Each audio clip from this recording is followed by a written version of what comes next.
Então hoje a gente está fazendo essa live para falar de publicações, né? Então vamos começando devagarinho. A gente durante a semana já veio falando bastante em artigos, em TCC, em teses, em dissertações. Tudo leva à escrita. E uma vez que a gente escreve, é muito comum a gente querer publicar. Então, nós vamos começar hoje falando pela porquê da publicação. Tem alguns pontos que nós vamos elencar para falar hoje nessa live. A live hoje vai ajudar vocês a entenderem o que são artigos científicos, que eu escolhi artigos científicos para nós comentarmos, qual a importância da publicação desses artigos, quem pode publicar artigos, onde publicar artigos, o que você precisa saber antes de publicar e como se dá esse processo na prática aí da publicação de artigos, tá? Então, assim, é uma pauta bem curtinha, mas ao mesmo tempo complexa.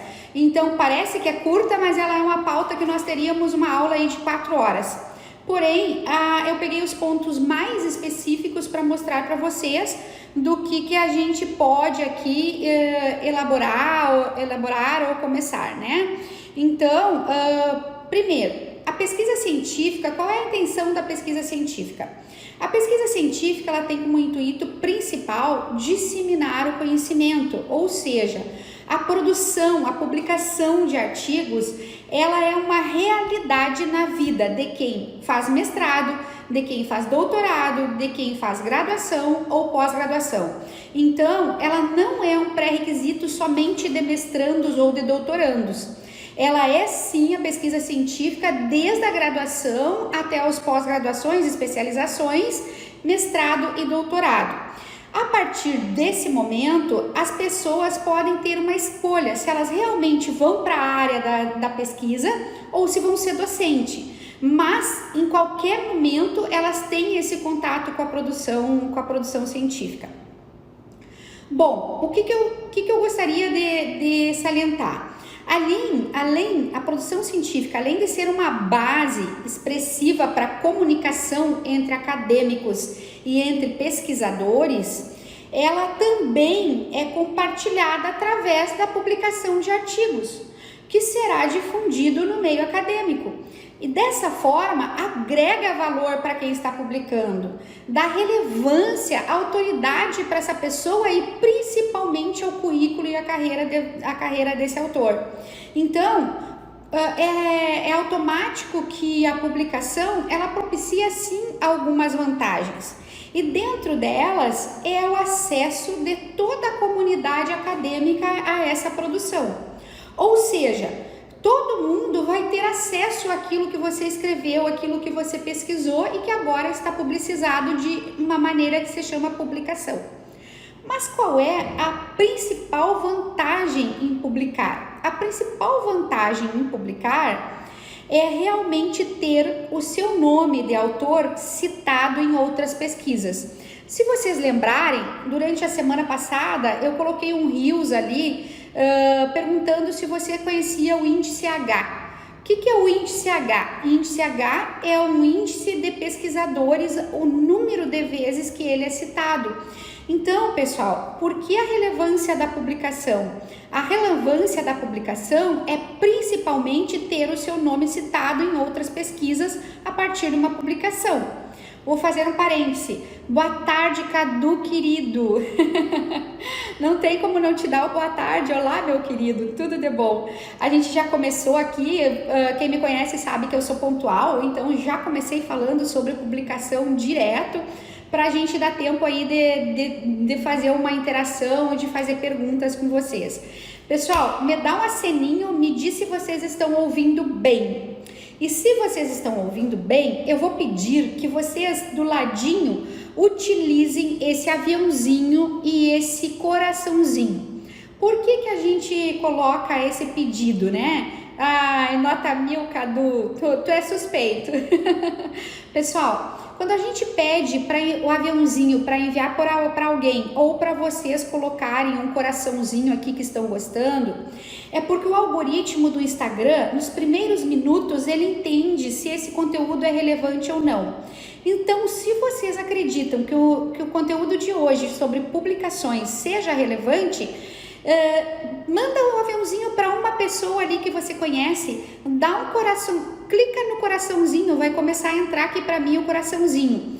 Quando entra esses coraçõezinhos, o algoritmo do Instagram, ele acredita que o nosso conteúdo é bom e informa mais gente. Olha aí, ó, obrigado. Coloca mais coraçãozinho aí, né? Porque os coraçõezinhos de vocês vão dizer para o algoritmo que o nosso conteúdo é bom. E se o nosso conteúdo é bom, ele entrega para mais gente que está visualizando. No momento que eu abri a nossa live de hoje, tinha em média aqui 70 a 80 pessoas que me seguem ao vivo. Então é só vocês pensarem, o Instagram entregou para vocês aí 10. Se vocês mandarem o aviãozinho para mais um, ele vai entender, opa, esses 10 estão mandando para mais um, são 20. Se vocês colocam o coraçãozinho, o Instagram, o algoritmo entende, nossa, esse conteúdo é muito bom mesmo, porque tem aviãozinho e tem coraçãozinho.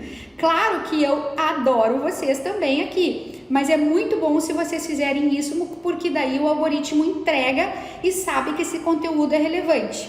Dr. Celso, muito obrigada pela participação sempre. Rejane entrando aí. Bem, então nós falamos que na comunidade, voltando, mandem aí o coraçãozinho, mandem o aviãozinho para o Instagram entregar nosso conteúdo melhor. Nós estávamos falando que a produção científica, ela tem uma expressiva base de comunicação no meio acadêmico para pesquisadores e para a sociedade em geral. Tem vantagens em publicar o artigo? Tem vantagem sim, tá? Qual é a principal dela? É ter o nome citado em outras pesquisas a partir de um artigo publicado.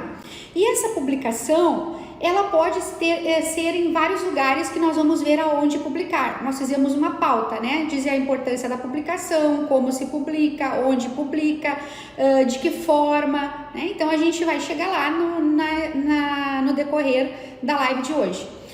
Pessoal, como é que a gente publica? Existe algumas revistas, existe alguns sites, existe algumas plataformas que elas têm editais próprios. Conforme os editais, nós colocamos dentro das normas.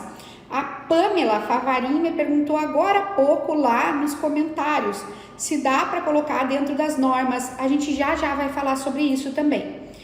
Qual é o grande sonho do acadêmico e do pesquisador?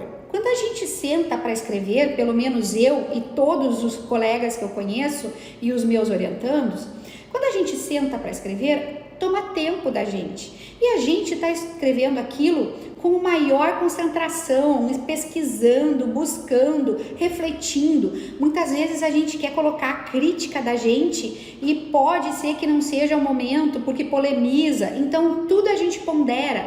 Além da pesquisa, além da reflexão, a gente tem principalmente a ponderação. E a ponderação, tudo isso, qual é o maior sonho? É ter aquele trabalho que passou por esse processo publicado. A gente quer ver a nossa publicação, o nosso conteúdo.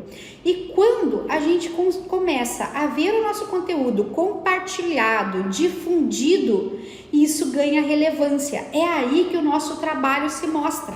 Então, todo aquele tempo dispensado, né, dispensado entre aspas, na nossa vida para pesquisar, para escrever, para refletir e para ponderar, ele em dado momento ele vai ser compartilhado com alguém, ele vai ser difundido, porque tu dedicaste aquele tempo inteirinho, colheu análises, chegou a resultados e tu vais deixar aquilo guardado. Tem um outro doutorando aí que me segue e ele me disse assim, eu tenho escritas guardadas. Não guarda, porque tem que ser compartilhado. Então, aqui começa realmente a importância dos artigos científicos. Mas bem, a primeira pergunta era o que são artigos científicos? Na verdade, eu estou testando esse modelo hoje aqui de apresentação para vocês. Me diz aí se vocês gostaram desse modelo de apresentação, eu ficar dentro desse círculo aqui e o Smart Live atrás. Vocês gostaram? Gostaram? Ou me diz aí se gostou certinho, se não gostou, me diga, porque daí a gente volta para a forma antiga, tá? Bem, a Cláudia também entrou aí, professora Cláudia, professora Sônia, olha como eu tenho professoras aí também interessadas. Então, pessoal, o que são artigos científicos? Olha bem, já vou fazer uma citação. Segundo Cavalieri e segundo Engeroff, artigo científico é a parte da publicação com uma autoria declarada e que apresenta as suas ideias, os seus métodos, as suas técnicas e os seus resultados nas mais diversas áreas de conhecimento, né? Então, os artigos científicos, eles podem ser trabalhados tanto com resultados teóricos como resultados práticos. Por exemplo, o prático, ele pode levar eu coloquei enquete essa semana ao Comitê de Ética, Comitê Nacional de Ética, CNE, Comitê Nacional de Ética, né? Então, os artigos, diferente das teses, diferente das dissertações, dos livros, os artigos, eles tendem a ser menores, normalmente entre 15 a 25 laudas. Artigos científicos, eles têm normalmente entre 15 e 25 laudas. Legal, Cris, ficou melhor, né? Obrigada. Eu percebi porque eu tava pequenininha e aí vocês gostam de me ver de rosto grande aqui, né? E eu sou uma mulher grande, alta, grande, né? Mas voltando, os artigos científicos, então, eles podem trabalhar tanto a parte teórica como a parte prática. E a parte prática pode envolver, sim, o comitê de ética, se a gente for fazer análise de seres humanos ou de animais. Então, coletou dados, vai para pesquisa de campo, tem que ter o comitê de ética, né? E eu comentei que é de 15 a 25 laudas. Por que é de 15 a 25 laudas? Porque um artigo, a gente traz o tema, a gente cria a justificativa, os objetivos, coleta dados, apresenta e dá um resultado. A gente não está criando uma tese, como por exemplo num doutorado. Bom, professora, mas eu não posso criar um artigo com uma tese? Pode.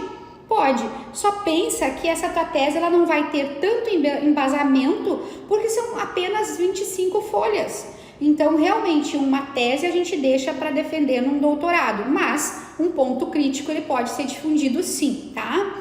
Pessoal que entrou agora, eu pedi assim, ó, se vocês puderem no cantinho direito mandar coraçãozinho ou enviar o aviãozinho para mais alguém, o Instagram entende que o conteúdo é de relevância e entrega para mais pessoas, tá? Não é um ego da professora Nara, não é um ego. É uma questão de entender o algoritmo do Instagram. E aí, como a gente estuda, é uma pesquisa científica, né? Existem artigos sobre isso, então o Instagram entrega muito mais. Obrigado para quem tá mandando o coraçãozinho ali do lado, tá? Muito obrigada. Bom, feito isso, dito o que é artigos científicos, por que publicar então os artigos?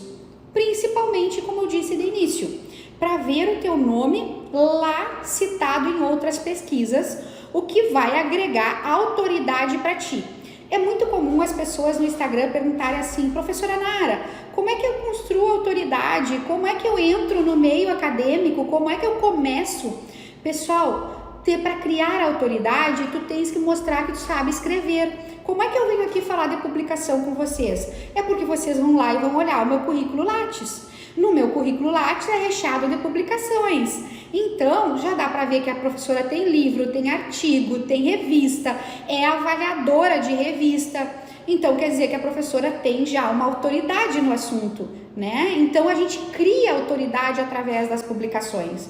Uma grande, se vocês me pedissem assim, uma grande dica de ouro, então uma grande dica de ouro, a publicação ela vai te dar autoridade uma vez que as pessoas comecem a te citar, nem que seja pessoal, nem que seja porque a citação ela tem que ser científica, mas nem que seja nas redes sociais, porque é a partir das redes sociais que as pessoas vão colocar o teu nome em evidência E é a partir desse momento que alguém vai pesquisar o teu artigo e te citar. Eu comento muito assim, ó, claro que para mim tem relevância essa citação do ministro Reinaldo no livro dele.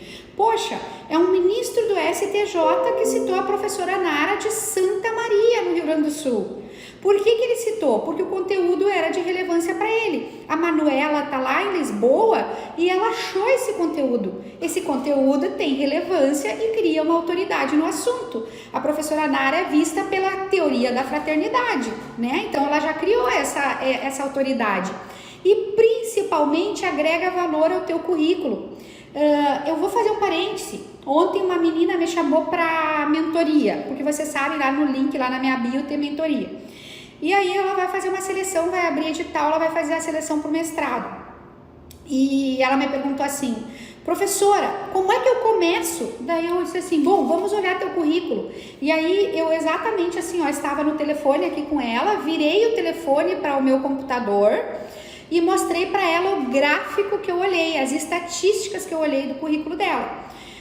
Outra importância, se é para ter teu nome citado, para ter autoridade acadêmica, também é para ter teu currículo recheado de publicação. Aí eu olhei a estatística dela era assim, era uma bem descendo assim, ou seja, ela não produz. Se ela não produz, não tem relevância científica dentro da academia. Quer ver outro exemplo?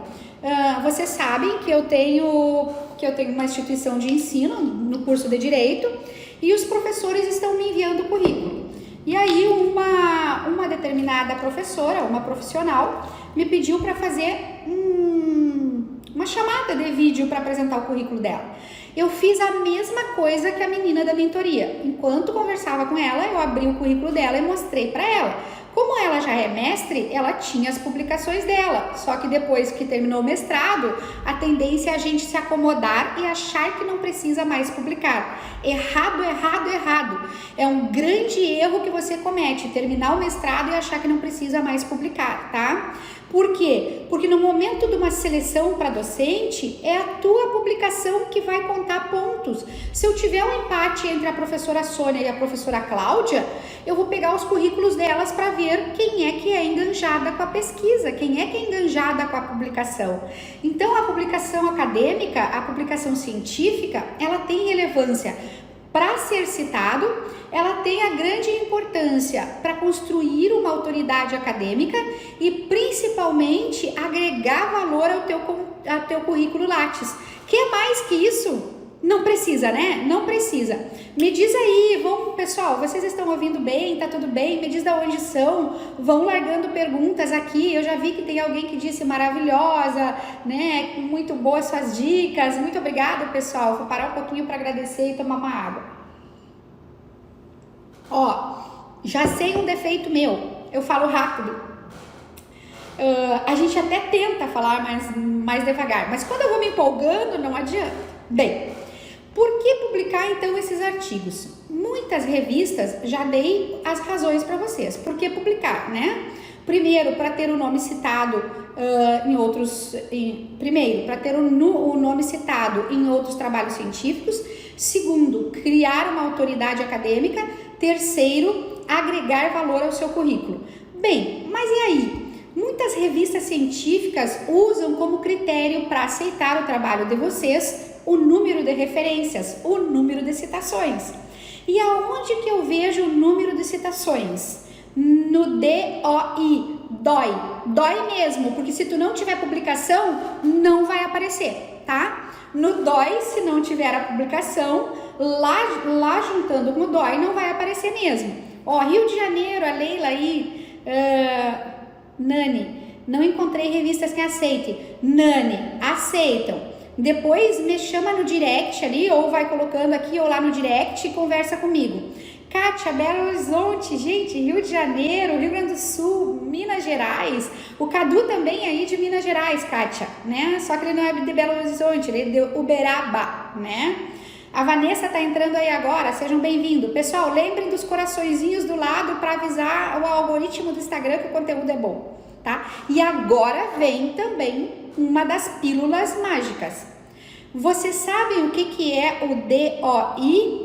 é um identificador e nós vamos fazer a diferença desse identificador para o ORCID logo, tá? O que é DOI e o que é o ORCID? Nós já vamos falar. Olha aí, Vanessa, Santa Fé, interior de São Paulo. Sim, Kátia. E o Cadu é de lá, né? O professor que fez a primeira palestra aqui na nossa instituição agora na aula inaugural. Pessoal, lembrem-se, sempre que artigos são a base da comunicação, eu disse no início, tá? E de tornar esses resultados compartilhados. Então, se o resultado da tua pesquisa não é compartilhado, será que ele é útil? Pensa. Quando as pessoas me procuram com temas assim, professora, esse tema aí a primeira pergunta que eu peço para ela se fazer, esse tema é útil? As pessoas gostam, hoje é um momento que as pessoas passam muito rápido aqui. Vocês mesmos, para eu prender a atenção de vocês aqui, eu preciso me esmerar, porque senão vocês passam para o lado para ver outra coisa. Então, escrever toma mais tempo ainda. Você tem que escrever aquilo que se torna útil, porque senão ele não vai ser compartilhado, ele não vai passar à frente, né? E olha bem, uma curiosidade agora, tá? Se o artigo, se as revistas aceitam pelo número de referências e as referências estão no DOI, uma curiosidade bastante importante para citar para vocês. A questão das referências a partir de 2019, todos os autores que tiveram seus artigos publicados em revistas indexadas pela Cielo têm o seu ORCID. Então eu vou dizer de novo. Em 2019, todos os autores que publicaram em revistas indexadas pela Cielo têm as citações no identificador ORCID. E então, professora, o que é o DOI e o que é o ORCID? O que diferencia esses dois identificadores? Vocês sabem? Oi, tudo bem, Dinha? Seja bem-vinda aí. Pessoal, vocês sabem a diferença de DOI e ORCID? Diz aqui embaixo para mim enquanto eu vou lendo os comentários aqui. Qual é a diferença do identificador DOI para o identificador ORCID? Vocês sabem qual é a diferença? Se as revistas, para aceitar o teu trabalho, algumas delas, então tá aqui a importância, quem me disse ali que tem revistas que não aceitam, né? Você sabe qual é a diferença? O Juliano já botou não, a Kátia colocou não sei. É muito simples. Manuela, não também. Alexandre, não. Vocês viram uma coisa tão simples e que muitas pessoas no mundo acadêmico não sabem a diferença. Os dois são identificadores, mas qual é a diferença? O identificador DOI, ele identifica o teu trabalho, o teu tema, o teu assunto, enquanto o ORCID, ele vai identificar o autor. Então, por isso é muito importante a gente ter a escolha do nome lá no Lattes, e o Lattes aceita mais de um tipo de citação. Vocês vão encontrar lá Nara Suzana Steiner Pires, NSS Pires, NS Pires. Eu tenho vários, por quê? Porque eu tenho um nome de casada e o nome sem o do casamento. Então, isso não é problema, tá? O currículo Lattes aceita os dois para os indexadores. Então, lembra que o ORCID nada mais é que um identificador digital único, composto por um número alfanumérico, né? Alfanumérico, que distingue um pesquisador do outro. Então, é o autor. Eu e a Manuela escrevemos, eu e a professora Cláudia escrevemos, eu e a professora Sônia escrevemos. Isso mesmo, Dinha. O DOI, ele identifica o teu trabalho, enquanto que o ORCID, ele diferencia o pesquisador do outro. Eu e você, por exemplo, os dois são indexadores, os dois têm um número, mas um é diferente do outro. E se você publicar em revistas indexadas pela Cielo, você já vai ter o teu ORCID, tá? Então, uma vez que eu já contei isso para vocês, que é uma coisa tão simples e muita gente não sabe, deixa eu ler ali, ó, vou responder uma pergunta. Como publicar artigos ou o TCC, só um pouquinho aqui, ou o TCC, as revistas acadêmicas só aceitam graduação ou pós, não. Nani, né? Deixa eu te dizer, a gente tem que pegar, eu não sei teu nicho, eu não sei tua área, tá? Pode estar sendo atualizado, pode estar sendo utilizado. Orcídea, então, não é só usar. Não é só usar, tá? Algumas plataformas já te dão como as indexadas pela selo. Seja bem-vindo, Edner. Deixa eu responder lá da Nani, tá? Eu acho importante, porque ela já falou antes. Tem revistas, tem periódicos, tem sites e plataformas. Nani, eu não sei o teu nicho, o meu é direito. No direito, nós temos, por exemplo, sites como a Jus Brasil. O Edner aí eu acho que já tem publicado na Jus Brasil, eu tenho também. História e turismo, tá legal, tá? História pode escrever no direito, pode escrever na educação. Então, assim, a gente não precisa ficar restrito àquele nosso nicho, porque existe a interdisciplinariedade. Não esquece isso? Tanto é que o primeiro semestre de Direito, a gente tem muita história, porque tem introdução ao estudo do direito, tem história do direito, tem filosofia do direito, tem sociologia jurídica, e tudo remonta à história. Então, a gente tem muito da história que a gente busca lá. Mas voltando à tua pergunta, existem, então, revistas e periódicos que eles vão ter nos seus editais requisitos, e se você não cumprir, eles não vão aceitar. Mas existem outros que não têm esses requisitos e que aceitam. Então, qual é o trabalho da Nani? O trabalho da Nani é pesquisar na área dela quais são as revistas que aceitam. Porque nós temos, eu estava dando o exemplo da Jus Brasil, nós temos sites de revistas de faculdades, de universidades. Então, assim, ó, às vezes a gente se apega tanto a uma revista, a um periódico, que a gente quer porque quer aquele lá, e a gente não olha para o lado. É aquela coisa das portas, né? É uma visão sistêmica. Eu não posso ficar olhando só para essa porta, eu tenho que olhar as portas do lado. Se não deu na história e não deu no turismo, será que na educação não dá? Será que aqui no direito, se eu for contar a história lá como das leis do direito, não dá? Então, entendeu como é que a gente faz? A gente não pode ter uma visão linear. A nossa visão ela tem que ser sistêmica. Tanto é que eu uso o método sistêmico em todos os meus artigos hoje, tá? Dificilmente eu uso dedutivo, analítico ou indutivo. Hoje eu trabalho com método sistêmico. Por que eu trabalho com o método sistêmico? Porque ele me abre portas. Queria indicar agora para assistir ao vídeo. Como faço? No aviãozinho, na tua direita aqui, tem um aviãozinho, não tem? Um aviãozinho assim. Clica no aviãozinho, vai aparecer em cima para te pesquisar a pessoa. Se tu quer enviar lá para o João, escreve João, vai aparecer o teu João, tu clica em cima dele e enviar. Bem simples assim. Pamela, podemos pagar alguém para escrever nosso artigo? Olha aqui, tá lá no Rios. Devia pensar antes de fazer essa pergunta. Obrigada, Pamela. É o Rios, tá? A gente usa um pouco da forma lúdica, porque senão a gente fica muito no técnico, né? A gente usa da forma lúdica para levar essas coisas para vocês. É óbvio que não, tá? Imagina, depois alguém vai sentar do teu lado e vai dizer assim, quer ver? Pamela, li o teu artigo, que sensacional! Tu falaste sobre fraternidade, sobre a diferença de direito fraterno e direito e fraternidade, que não são as mesmas coisas. Tu usaste aqueles dois autores. Como é que é mesmo o nome daqueles autores? E aí a Pamela não escreveu o artigo dela, ela não vai saber responder. Tu vai ficar como? Como? Que autoridade que tu vais criar? Não pode. A Pamela que escreveu o artigo dela, ela vai dizer, claro, Nara, é o Antônio Baggio e o Elídio Resta. Os dois têm posicionamentos diferentes, mas comungando da mesma ideia da fraternidade.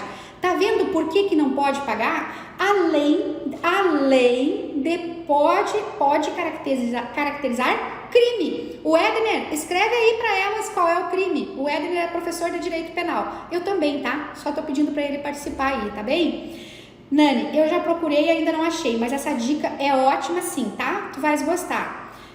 Só para transcrever mesmo. Transcrever sim, tá? Fazer tradução, porque tu não é obrigada a conhecer o alemão, conhecer o italiano, conhecer o francês, conhecer o americano, né? Então, tradução, transcrição, pode, tá? Isso não... Agora, fazer o artigo jamais. Quer dizer, tem quem faça, eu conheço, tá? Eu tenho aí pessoas que estão fazendo doutorado e que eu faço a mentoria, e aí eles me mostrou no grupo aonde uma colega oferece para fazer o trabalho. Sabe quanto ela cobra? R$400, tá? Então, por R$400, tu tem teu artigo prontinho, que legal. Não é legal, não é legal, é ruim e não vai te dar autoridade. Acho que ela está se referindo, sim, tá? Leila, Nara Show, obrigada. Bom, vamos seguir aqui. Então, fiz assim, apresentei os 2 primeiros tópicos e aí respondi umas perguntas. Agora a gente entra, então, quem pode publicar artigo? Né? Eu disse que nós tínhamos aí, e hoje eu vou procurar reduzir um pouquinho aqui. Quem pode publicar artigo? Pessoal, as pessoas pensam que quem pode publicar artigo é somente especialistas, né? Perfeito, Leila. No que tu estás fazendo pós? Qual é a tua área? Já sei que tem história e turismo, já sei que tem direito. Vamos colocando a área de vocês aí para eu ver qual pós aonde. Então, assim, pensa-se que é só especialista que pode publicar, né? Comumente a gente vai ver assim, ó, graduandos, pós-graduandos, doutores, pós-doutores desenvolvendo o gênero científico. Porém, eu gostaria de dizer uma coisa para vocês, outra dica de ouro. Não é verdade, não existe regra que determine quem pode escrever artigo. Vou dizer de novo, quem pode publicar artigo, né? Quem pode publicar artigo? O habitual é vermos graduandos, pós-graduandos, mestrandos e doutorandos. Mas na verdade não existe nenhuma regra que determine quem pode escrever o artigo, tá? Uma prova disso, se vocês buscarem na internet, teve uma revista, a Royal Society, que ela publicou um artigo feito por crianças. Crianças escreveram, né? E ela publicou o artigo. Então, como é que vai dizer que é só a doutora Nara, que é só a mestre Cláudia, que é... Não, tá? Então, veja que a gente tem que ter essa noção. O que acontece muito são as condições e os critérios do veículo que vai publicar. Aí sim, se não deixar, né? Pós-serviço social. Finalizei minha 5ª pós-lato sensu, tenho 5 artigos. Gostaria não, menina, vamos publicar. Me chama no direct que eu te ajudo depois, tá? Eu te ajudo sim. Juliano, existe preconceito contra artigos de pessoas que não possuem? Não, Juliano. Não, é exatamente o que eu estou te dizendo agora, tá? O que acontece são revistas e periódicos com critérios e condições próprios delas. Mas existe muito site, muita revista aberta, inclusive internacional. Nesse momento de pandemia o que vem aqui, Juliano, que eu gostaria de pontuar? É muito relevante mesmo, tá? Dinha, que legal, estudante de pós pode escrever. Claro, graduando faz isso, eu tenho graduandos que eu sempre fiz. O Egner, quando era meu aluno, publicava comigo. Depois, quando ele foi para o mestrado, publicava comigo. Hoje ele é meu professor na minha instituição aqui, meu empregado, publica comigo, tá? Então, vamos lá, vamos voltar no Juliano, tá? Ele perguntou assim, existe preconceito contra artigos de pessoas que não possuem mestrado ou doutorado? Juliano, eu não diria preconceito, existem critérios e condições estabelecidos por algumas revistas e periódicos. Qual é a diferença? É a classificação na CAPES. No meu feed e no meu story, eu já falei muito de classificação da CAPES, mas eu vou fazer de novo essa semana porque eu já vi que as pessoas perdem. A classificação da CAPES, ela tem A, B, C. Então, as revistas e periódicos A, é só doutor que vai conseguir escrever. Mestre não é preconceito, é porque ela tem um requisito que diz que só doutor pode escrever. As revistas B tem B1, B2, B3, B4. Então, geralmente a B1 e B2 ela tem um critério mais rigoroso. A B3 e B4 ela já vai aceitar graduando e pós-graduando. E a C, geralmente os critérios são bem menos rígidos. Então, vai também lá para Dinha, né? Para Nina e para Dinha e para o Juliano. Lembrem-se de pesquisar a classificação da CAPES. Coloca lá na tua área de história, revistas na área da história C e B. Porque daí tu já vais ver as revistas que podem aceitar os teus artigos. Porque tu não é mestre, não é doutor. Se tu não é mestre e doutor, não vai conseguir colocar numa... Não é que seja preconceito, mas é uma condição e um requisito da revista ou do periódico. Entendeu? Entenderam? Pamela, o que acontece quando a pessoa decide escrever, mas não está vinculada à instituição? Muito bom, Pamela, muito boa pergunta, né? Todas estão... gente, eu tô amando hoje. Em vez de eu dar a aula, eu tô respondendo. Mas tem tudo a ver. O que acontece quando a pessoa decide escrever, mas não está vinculada à instituição? Problema nenhum. Vou repetir.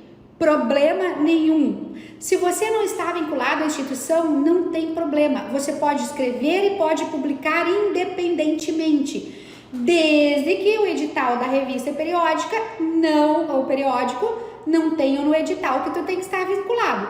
Mas isso é só lá para uma A, para as que eu te disse que é para doutorado, às vezes, nem todas, tá? Não precisa, pode publicar independentemente, autonomamente, tá?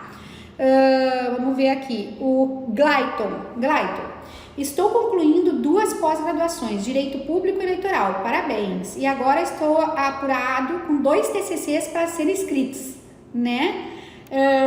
No pós-graduação eles chamam de TCC também, na tua instituição, geralmente não é, tá?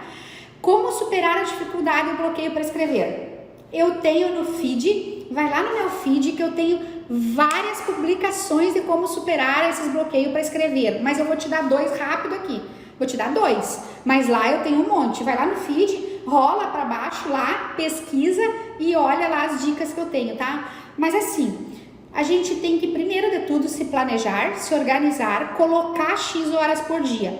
Quando tu olhares para o computador, ou para os teus livros, ou para a tua pesquisa, vai te dar preguiça. Sabe como é que tu vence a preguiça? Água, cafezinho, bala de hortelã. É louca, Nara? Não. E experiência própria, muita bala de hortelã. A hortelã, ela tem um componente que ativa. A água é o melhor remédio do mundo. E o cafezinho para quem gosta, né? Eu já não sou tanto, eu tenho horário. Isso, só isso vai te alertar. No alertar, tu vai te concentrar. No te concentrar, tu vai te organizar. E tu vai conseguir. E eu daria uma sugestão. Faz arquivos totalmente diferentes e trabalha com um por dia. Não trabalhe com os 2 no mesmo dia. Jamais, tá? Trabalha com um por dia, 1 por semana. Te organiza, não coloca porque senão as ideias se cruzam. E muitas vezes pode cruzar para ocupar no outro, anota num outro arquivo em paralelo. Espero ter contribuído. Fiz um trabalho coordenando um programa de governo e agora acabou. Parabéns. Eu posso publicar ou tenho que pedir permissão? Olha o edital do programa. Os editais, eles têm a política de privacidade. Vai lá na política de privacidade e olha o edital do programa. Se o programa não disser que você precisa pedir autorização, não é preciso. Mas geralmente se é do governo, precisa, tá, Kátia? No governo é a instituição que tu fizeste, né? Vai depender ali a instituição, tá bem? É bom saber quem pode escrever em revista. Sim, qualquer pessoa, lembra disso, tá? Faço pós em gestão de saúde, que coisa linda, adoro a área da saúde. Cláudia, poderia esclarecer a todos sobre o envio do mesmo artigo? Perfeito, professora Cláudia, para várias revistas. Hoje de manhã, se eu pudesse mostrar meu celular para vocês, eu mostraria. Hoje de manhã eu entrei em contato com uma professora muito querida lá na Universidade Federal de Santa Catarina. Em maio do ano passado, eu mandei um artigo para publicar numa coletânea. E aí eu vi que já teve 3 coletâneas e não saiu meu artigo.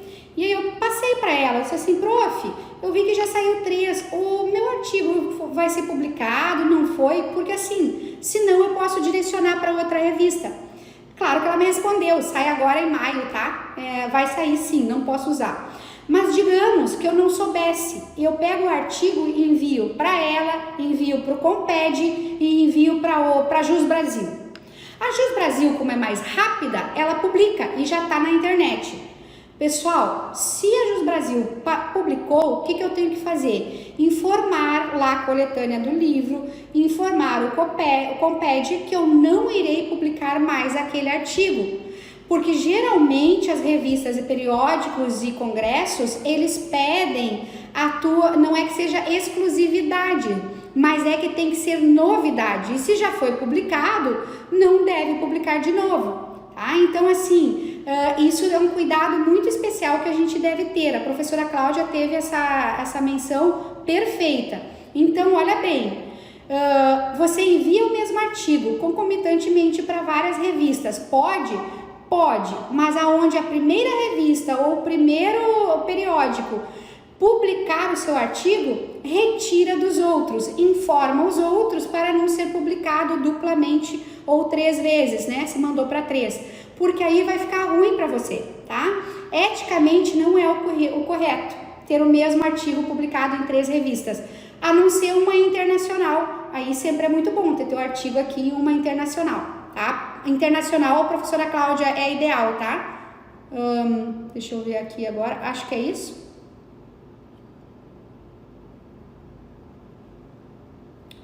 Pretendo prestar mestrado neste ano na área de direitos humanos, é minha área. É obrigatório publicar algum ou alguns artigos? Juliano, eu falei no início, tu entraste depois. Obrigatório não é. Mas, se eu tiver o teu currículo numa seleção e o currículo da Pamela, digamos assim, nem vi, tá? E o currículo da Pamela e o dela tiver mais publicação, não esquece que você é medido pelo número de publicações. Então, vale a pena publicar sim, foi a importância das publicações que eu dei no início, tá? Pode depois olhar a live de novo.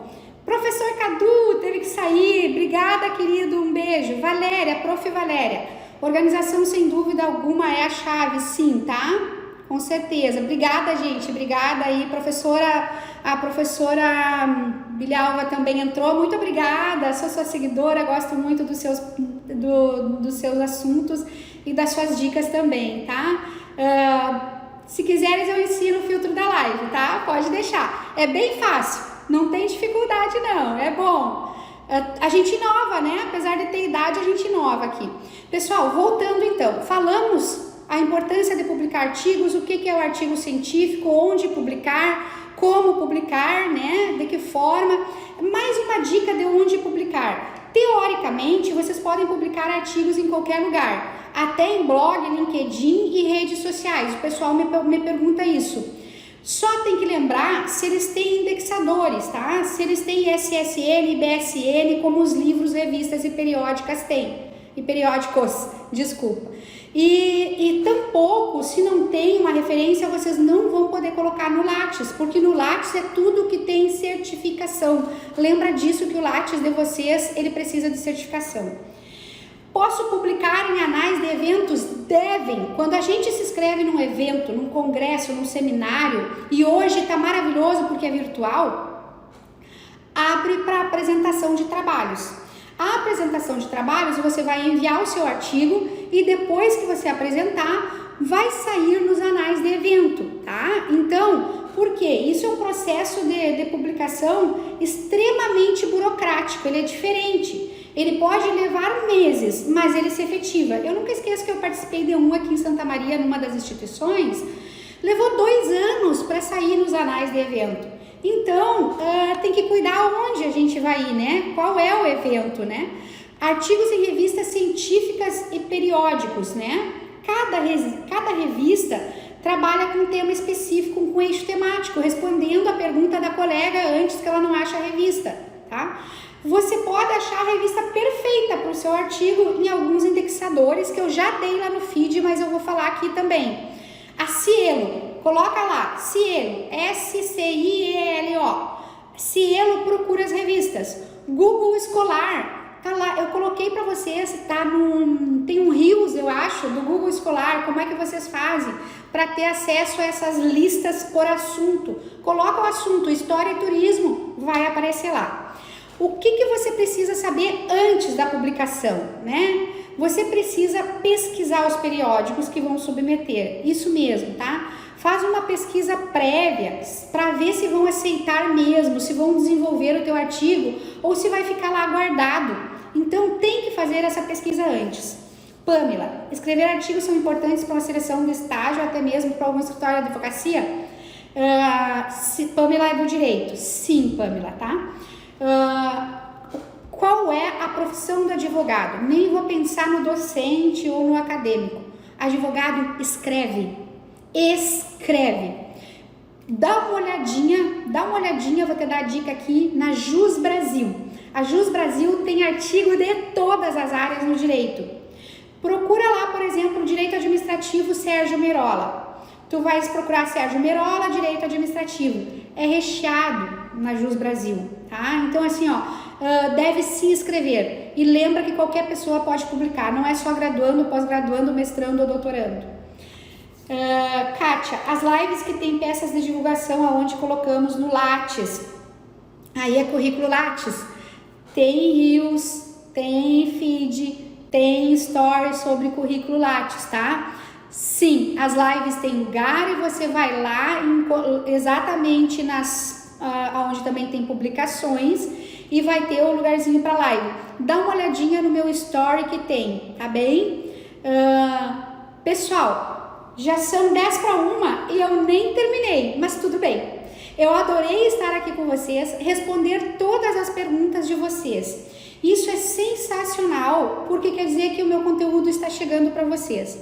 Deixa eu te pedir uma coisa, se vocês gostam do conteúdo, se vocês me seguem, quando a gente posta o conteúdo no feed, comenta, faz um comentário, compartilha, salva. Isso é excelente para mostrar para o algoritmo do Instagram que é bom. Sabe o que vocês fazem? Vocês me chamam no direct para falar. Só que o Instagram, ele não tá vendo que aquele conteúdo vocês gostaram.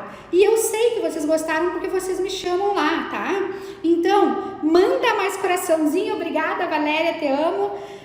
Obrigada, Juliano, obrigada, Kátia, o pessoal que me acompanhou, que tá para cima aí, que iniciou, professores, colegas, alunos. Vão lá no feed, confiram todas as dicas do feed, façam um comentário e também nos stories, façam os comentários nos stories, porque isso o algoritmo entende que o nosso conteúdo é bom e entrega o nosso conteúdo. E pra gente, é o que eu disse, é uma publicação. Live é publicação. E olha, vou fazer a minha culpa. Sabia que eu não lancei nenhuma das minhas lives ainda? Que feio. Eu vou tirar. Ó, daqui 15 dias as minhas lives estarão todas lançadas, pode ter certeza. Aí, quem me perguntou ali onde lança a live, pode ir lá olhar a minha e já pode fazer igual, tá? Pessoal, um bom final de semana, fiquem com Deus e um beijo no coração de vocês, todos meus queridos e minhas queridas. Um beijo para todo mundo.